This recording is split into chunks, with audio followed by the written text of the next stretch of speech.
les Kimichou, j'espère que vous allez bien. Je vous retrouve du coup en ce mercredi pour une vidéo que vous avez choisie. Je vous ai laissé du coup voter sur Instagram via un petit sondage. Vous aviez le choix entre deux vidéos et celle qui sort aujourd'hui est donc votre préférée. Il s'agit d'un monstrueux unbook haul. Alors pour ceux qui ne sont pas très familiers du terme, c'est tout simplement un énorme tri, un gros ménage de printemps que j'ai fait dans ma bibliothèque et j'ai sélectionné pas moins de 29 livres qui vont donc sortir de celle-ci. Est-ce que du coup c'est une bonne excuse pour en racheter? On va y aller tranquillement, hein, mais j'ai toujours cette frénésie de l'achat de livres, donc je ne m'inquiète guère, mais je vais vous montrer un petit peu tout ça. Et avant que vous me posiez la question, oui, ils seront en vente sur Vinted. Par contre, si les choses sont bien faites, vous avez du coup la vidéo ce mercredi, et clairement, je n'aurai pas le temps de tout mettre en vente sur Vinted. Donc ça viendra peut-être ce week-end, j'espère pouvoir le faire, mais en attendant, n'hésitez pas finalement à aller voir mon compte Vinted et à vous abonner, comme ça au moins, si vous le suivez, bah, vous aurez les notifications si jamais il y a des bouquins qui vous intéressent.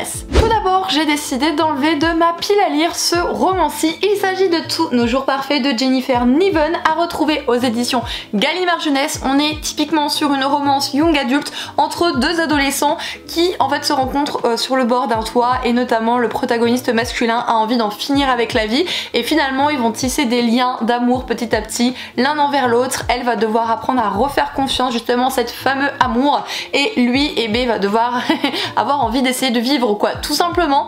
Pourquoi est-ce que je l'enlève? Parce que même si là je vous donne le pitch, je sais pas, j'ai pas ce petit truc au jour d'aujourd'hui. Vous allez voir que beaucoup de ceux que je vais dégager de ma bibliothèque, souvent ce sont des livres que j'ai achetés en lot sur Vinted qui me paraissaient assez sympas sur le moment, à un prix assez raisonnable, donc je me suis dit à un moment donné je vais les lire et pas forcément en fait, et c'est typiquement le cas de ce bouquin-ci, donc je décide tout simplement de l'enlever parce que clairement pour le moment ça ne me dit vraiment pas de le lire. Bon, je sens que vous allez me tirer les oreilles pour ce livre aussi parce que il faisait partie de mon challenge personnel de 12 livres à lire dans l'année sélectionnés par mon compagnon, mais je n'arrive pas à aller vers lui malgré toutes les bonnes choses que vous avez pu dire sur le livre ou même surtout sur l'auteur. Mais je n'y arrive pas, je fais un blocage et en fait quand je le vois, j'angoisse à l'idée de le lire. Je ne sais pas pourquoi j'ai ce sentiment là avec ce bouquin, je ne l'explique pas, mais du coup je n'y arrive pas. Est-ce que vous voyez un petit peu duquel est-ce que je veux vous parler ou pas du tout? Il s'agit du coup d'un Guillaume Musso, donc c'est La fille de Brooklyn, à retrouver aux éditions XO. J'y arrive pas, vraiment, je sais pas pourquoi, il me fait peur, je n'ose pas l'ouvrir, je l'explique pas, c'est un sentiment qui fait que ça me bloque, et si je suis bloquée pour une lecture, s'il faut que je me force pour aller vers celle-ci, mais en fait ça sert à rien. La lecture est un plaisir et je me dis que c'est peut-être pas le bon moment, mais même en le voyant, j'aime pas le voir, il me gêne, donc du coup je vais l'enlever. Et si je me souviens bien, dans cette histoire on va suivre un couple qui va se marier, et juste avant de se marier, la demoiselle annonce à son compagnon qu'elle aurait fait quelque chose de très grave, je sais plus trop ce que c'est, mais lui il réagit pas, enfin il est figé. Et le temps qu'il comprenne les choses et qu'il accepte un petit peu ce qu'elle lui a dit, il va aller la retrouver et en fait elle aura disparu. Donc il va essayer de retrouver sa fiancée. Voilà un petit peu pour le pitch, mais comme je vous ai dit, il m'angoisse, voilà. Donc maintenant il m'angoissera plus. En tout cas il sera dans un sac le temps que quelqu'un décide de le prendre. Ensuite, je vous propose un titre qui finalement m'intriguait pas mal parce que on est autour d'un conte et vous savez mon amour pour les contes, mais je n'arrive pas à aller le voir. Je ne sais pas si c'est la mise en page, le style graphique qui est proposé notamment par rapport à la couverture. Je ne sais pas exactement ce qui me gêne, mais j'ai cette gêne et vous l'avez compris, je ne veux pas avoir de gêne avec mes livres.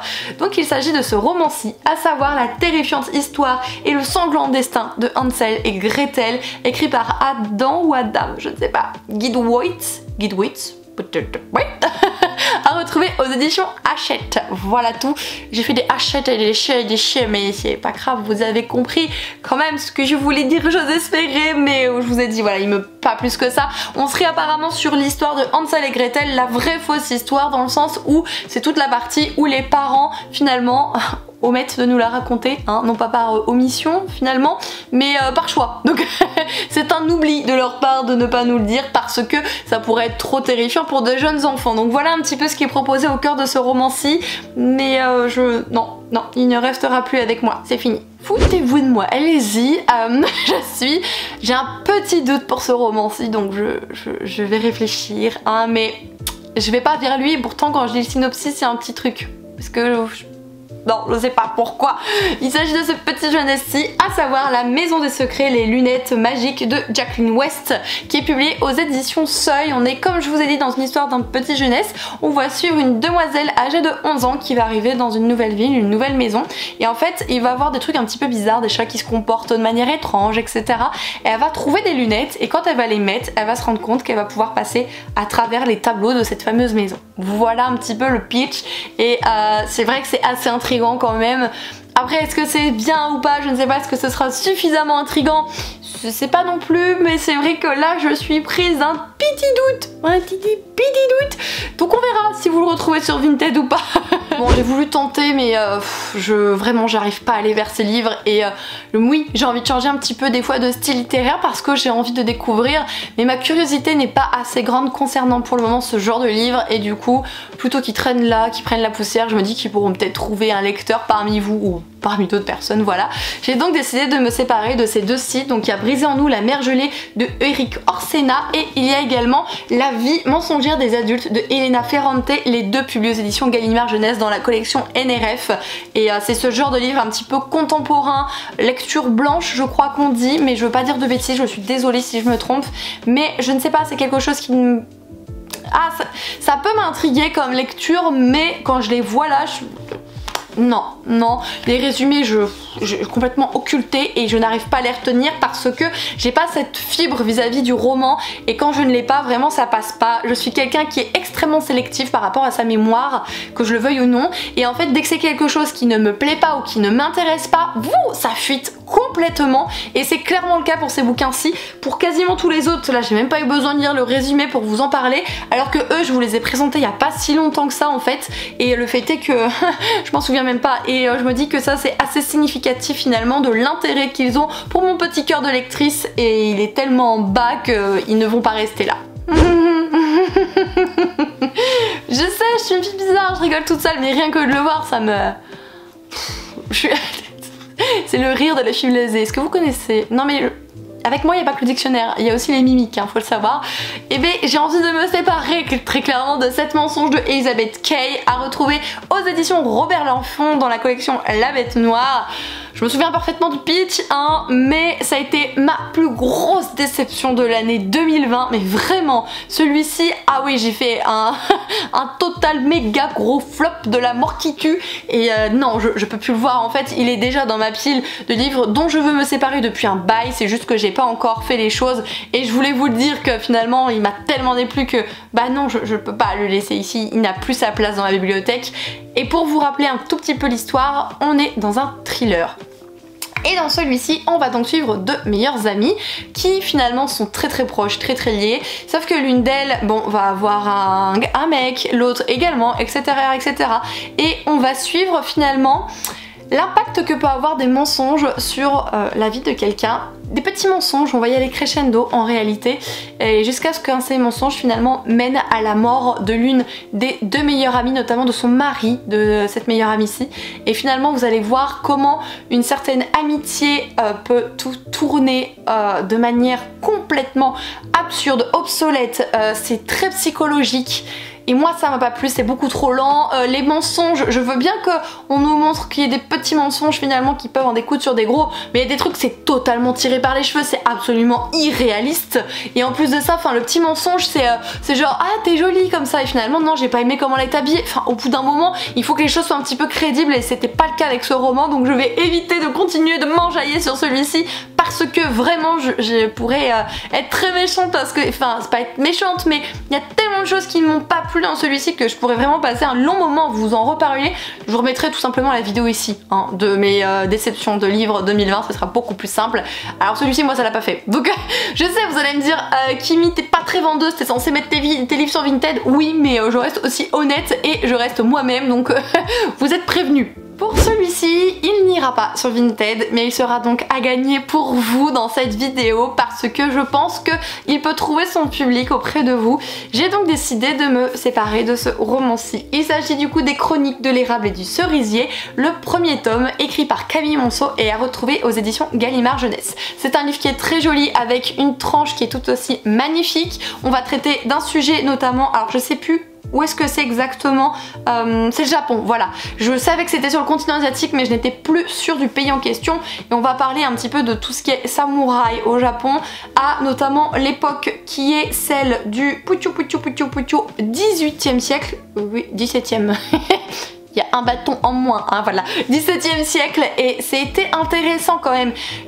Toute la trame, la recherche qu'a pu faire l'autrice, ça par contre, ça envoie du pâté, c'était génialissime. Et je l'ai trouvé moi personnellement un petit peu trop lent ce roman, j'arrivais pas finalement à m'attacher au personnage, à être dans l'histoire. Il y a beaucoup autour de celui-ci, toute une période où il est à la rue et du coup on le voit essayer de se débrouiller, ce qui est totalement louable, attention, mais je sais pas, j'ai pas réussi à rentrer dedans. Moi ça l'a pas fait, mais je pense que ça peut le faire pour vous, très clairement. Donc si vous voulez participer, je vous mettrai un Google Doc directement en barre d'informations. Et il y aura un petit code, un petit mot-clé à mettre si vous voulez participer. On va faire très simple, le mot sera donc Japon.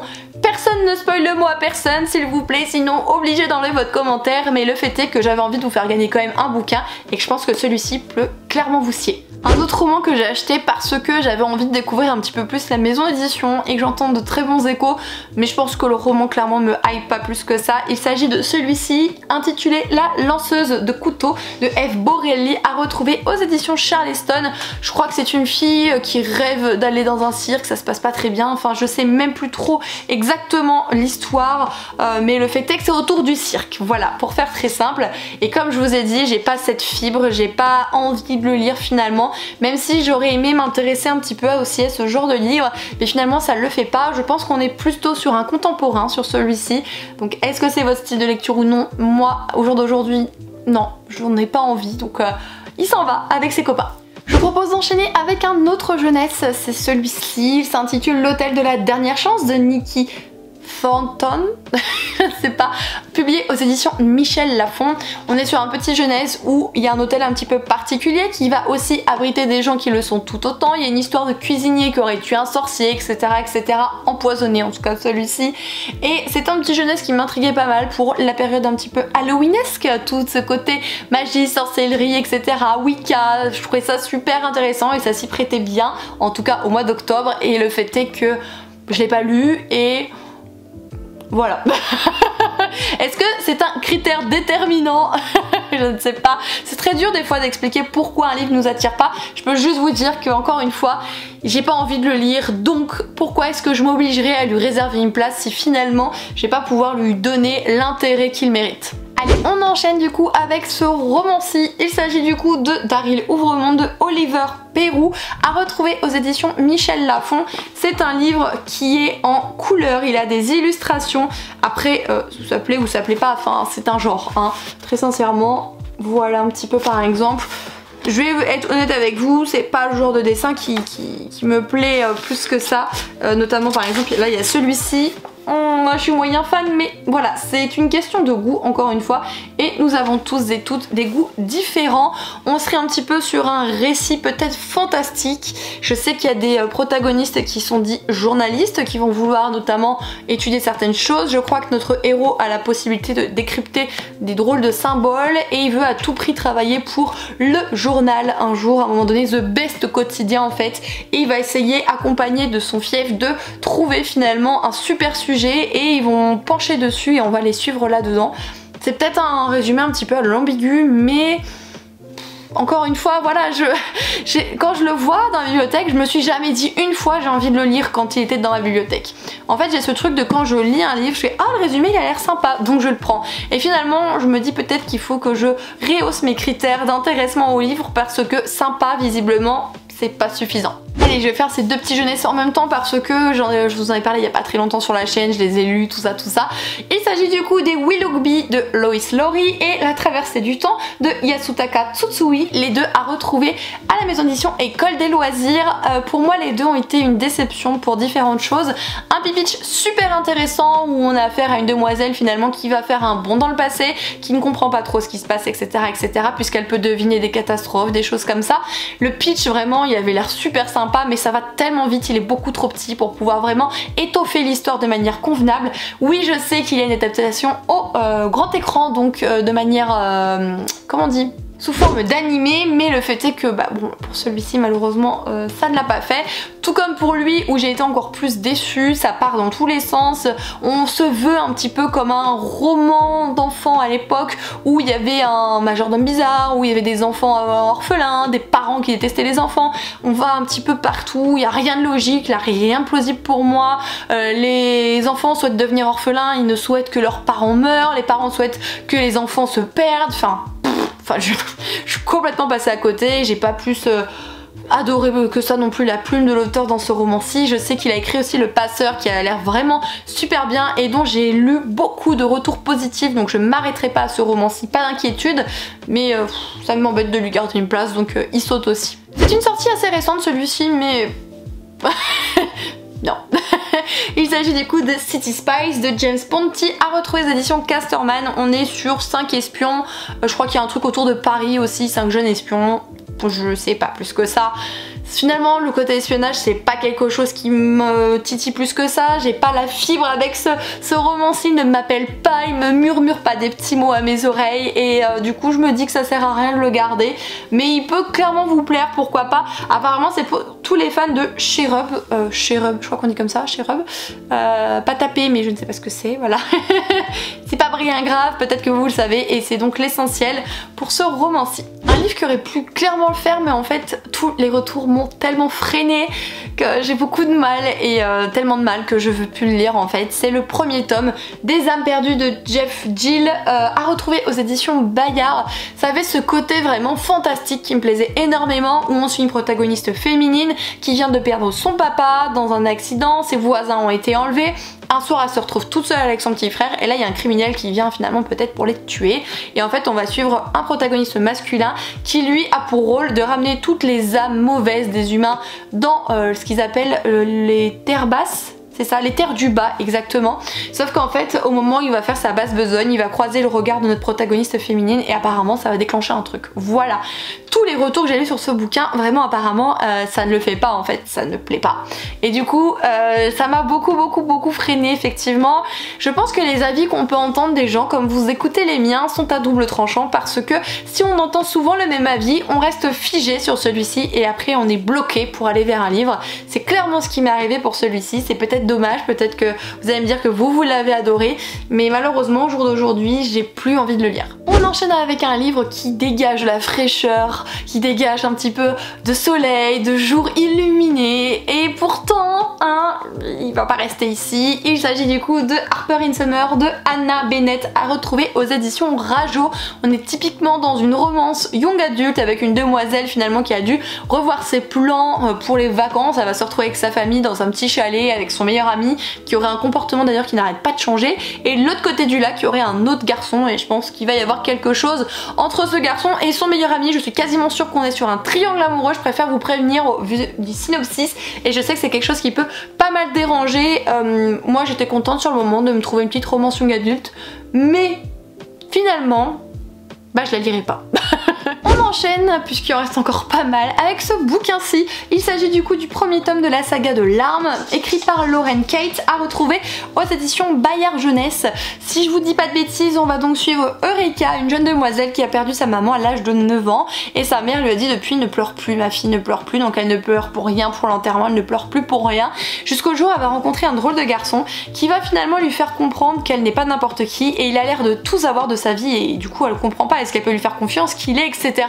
Et sa maman lui aurait laissé un fameux bouquin qu'elle avait, qui serait écrit avec de drôles de symboles je crois. Elle va essayer de le déchiffrer et elle va comprendre qu'elle a un certain pouvoir en fait, cette fameuse Eureka.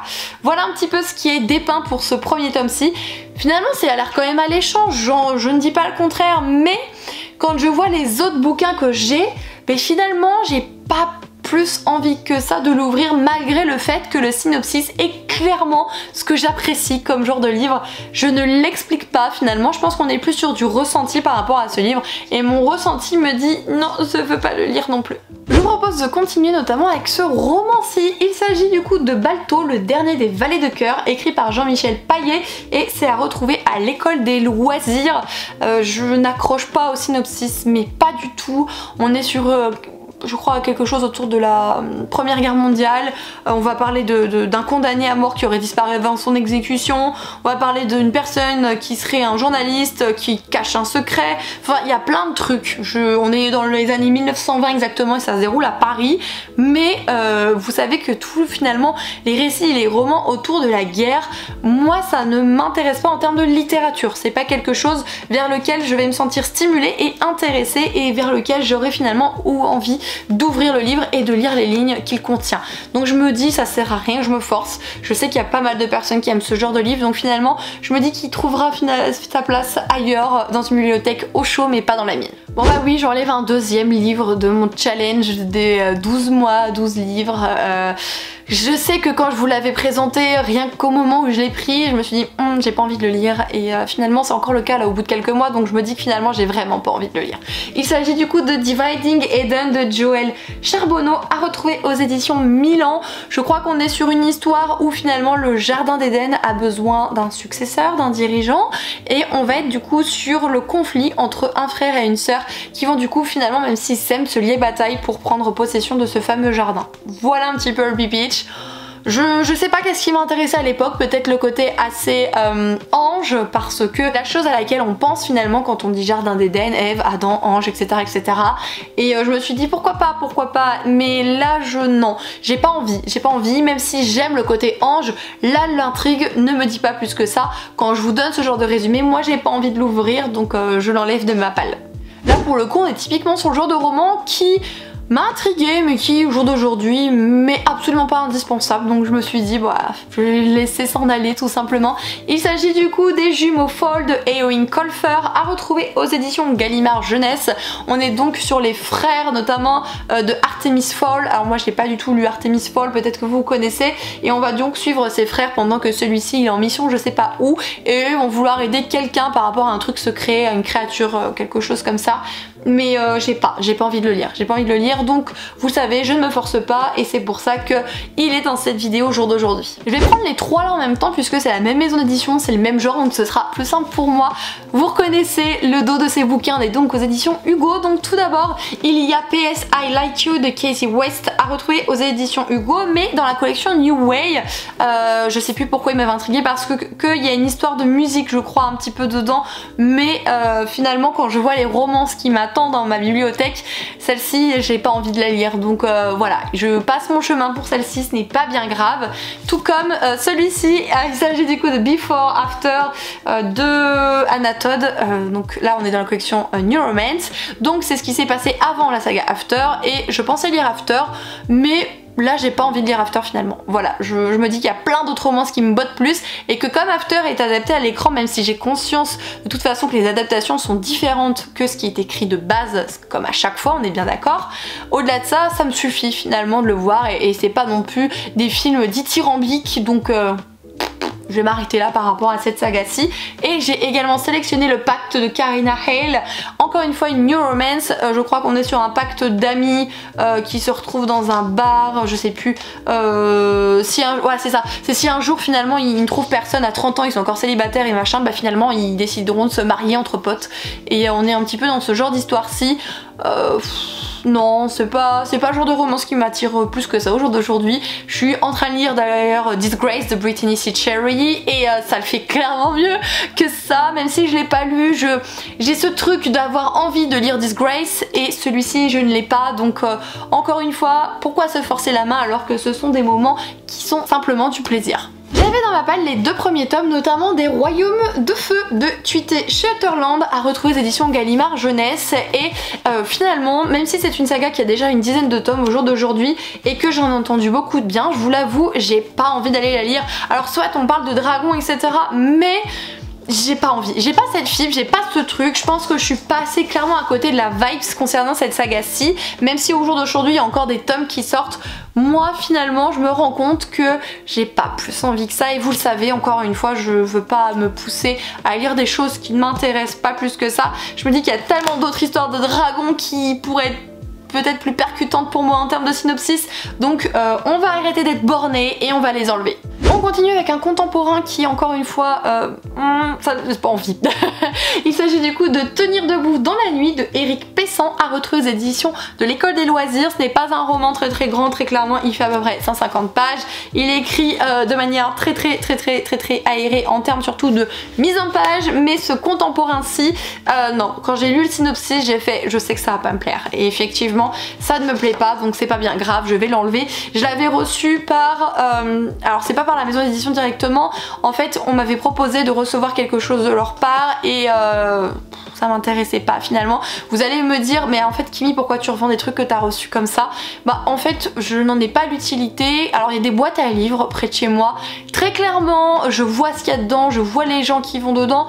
Ce sont surtout des personnes qui ont un certain âge et au vu de ce qu'il y a dans la boîte, je pense que ça les intéresserait pas. Je ne connais personne non plus qui a envie de le lire et après vous allez voir que les livres que je vous mets ne sont pas forcément un grand prix, donc je me dis c'est pas la fin des haricots, il plaira à quelqu'un d'autre et surtout je me dis si quelqu'un l'achète, c'est quelqu'un qui aura envie de le lire et pas quelqu'un qui sera dit que dans une boîte à livres, ouais bon bah il y a que lui, je vais le lire quoi. C'est ça qui me gênait un petit peu, mais j'ai pas à me justifier de toute façon de ce que je fais ou non, bien que bah ça m'arrive d'essayer de le faire. Une lecture que j'ai lue il y a un petit moment de ça maintenant, il s'agit du coup du Matin de Neverworld de Marisha Pessl, à retrouver aux éditions Gallimard Jeunesse.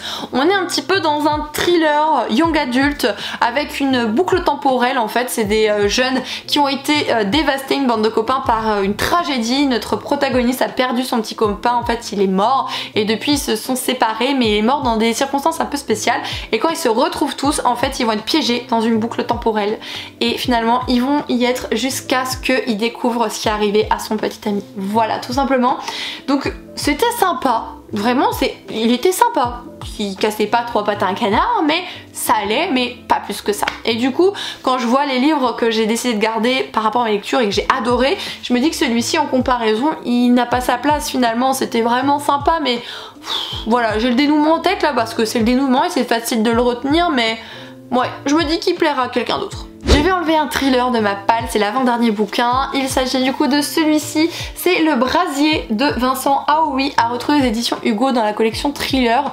C'est un thriller qui au jour d'aujourd'hui ne me dit pas plus. Il y a une petite phrase accroche si vous voulez, il y a écrit « Quand le général Lavallée engage Noah Wallace pour retrouver les assassins de sa fille Sophie, le profiler refuse de croire à sa mort. » Et finalement...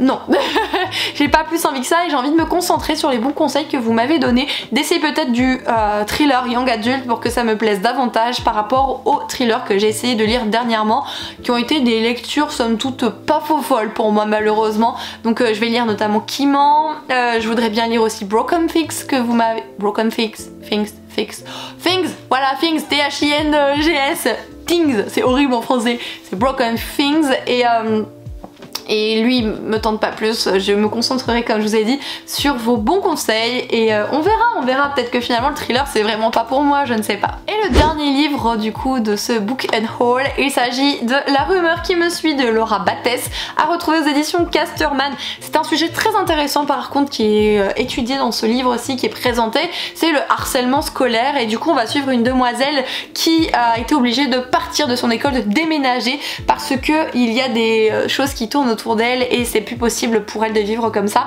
Donc ils partent très loin, sauf que bah, mine de rien ces choses refont surface et là elle n'aura pas d'autre choix que de les affronter. Voilà, tout simplement.